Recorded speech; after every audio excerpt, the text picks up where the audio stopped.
Ladies and gentlemen, today we are troubleshooting a problem with this classic Whirlpool CleanTop self-cleaning oven. Today the problem is when you go to bake, it doesn't light. You don't get any heat. And forgive me, but how are you gonna bake your Costco cauliflower crust pizza with an oven that doesn't light? Your first step is going to be to remove the racks and the pan that sits below it.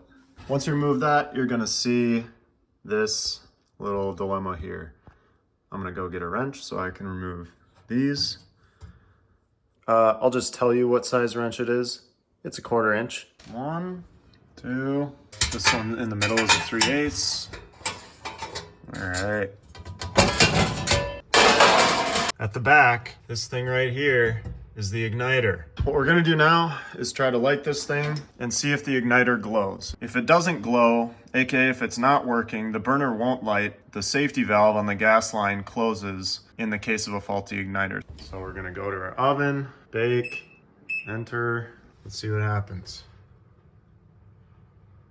I got nothing. All right, so it's pretty obvious this igniter is not working properly. So I'm gonna remove it. Okay, so I've removed the igniter. All you have to do is remove the drawer and you can get at the igniter wiring down below. If you have a failed igniter, AKA you don't have an igniter that's pulling any current, the safety valve detects that, shuts off the flow of gas. So the igniter is just connected with a spade terminal on the safety valve. So I'm gonna remove that, and the other connection is this plastic one.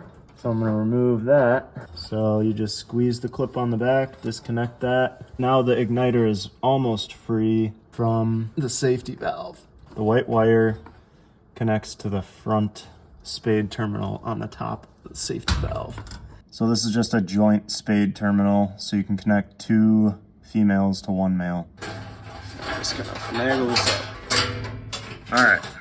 So there's definitely something that happened there. This is a Robertshaw 41-209 flat igniter. So I'm gonna order one up. Mine's coming off eBay for 25 bucks. You wanna make sure it has these 2 spade terminals to connect to the gas safety valve. All right, so we've got our new igniter right here. As you can see, same size.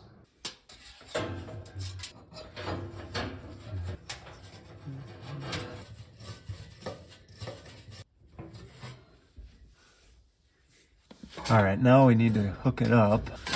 Okay, so this is gonna plug in here. You already know that. So the short one goes to the back connector. So the one that comes straight from the igniter without the connector goes on the back spade terminal of the safety valve.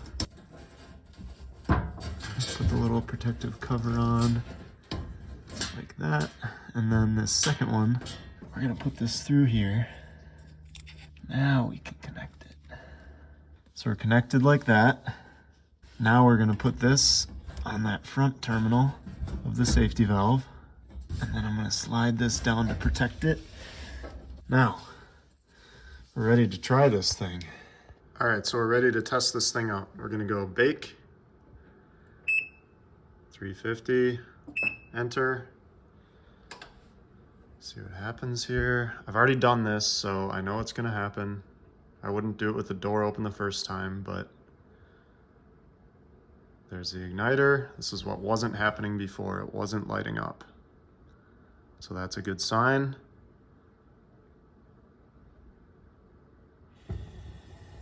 Hear the safety valve open, and the burner lights right away.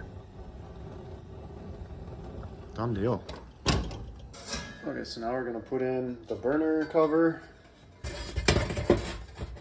Okay, just like that. Put the little nut on.